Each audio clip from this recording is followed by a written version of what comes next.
I recommend you watch Mark's video and then come back to this one over at Stratlapeer, and his video will be tagged. So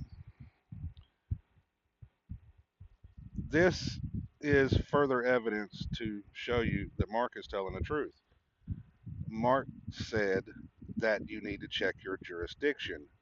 Your jurisdiction will lay out statute of limitations for that jurisdiction. He said in Texas, it is 4 years across the board. Okay.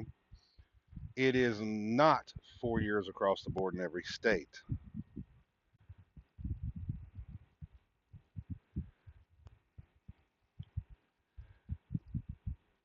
In North Carolina, for example, the statute of limitations for debt collection in North Carolina varies depending on the nature of the debt. For civil actions brought under Chapter 75, which includes debt collection claims, the statute of limitations is 4 years from the time the cause of action accrues. The time the cause of action accrues is from the time you made your last payment. For contract obligations, including debts arising from contracts, the previous video I posted, what is a promissory note? It is a contract. The statute of limitations is 3 years. And then it says for promissory notes payable on demand, the statute of limitations is 6 years. So there's a difference between a promissory note and a promissory note payable on demand. Okay. In other words, if they make a demand notice, hey, like for example, possibly, and I stress possibly, just based on my knowledge, an acceleration clause in the mortgage. They do a demand letter. They've accelerated the promissory note. Okay.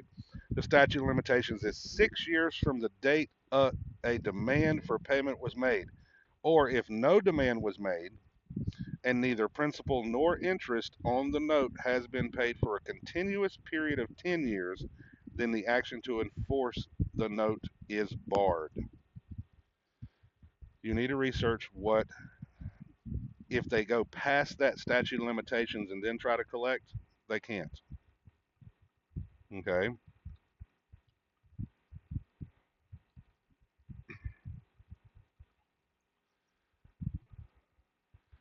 With that being the case, if it is on your credit report past those limitations, would that be an injury?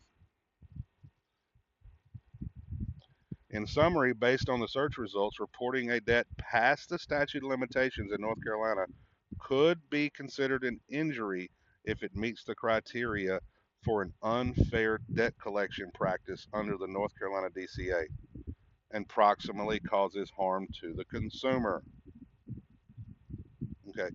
So, if you meet one of the standards for the 4 year rule and it is reported on your credit report past the 4 years, for every single month it reports, because credit bureau reporting is on a monthly basis, that means each month is a violation. So if they report it for 3 continuous months past, because most people know the normal rule of thumb is 7 years, then there is 36 separate violations.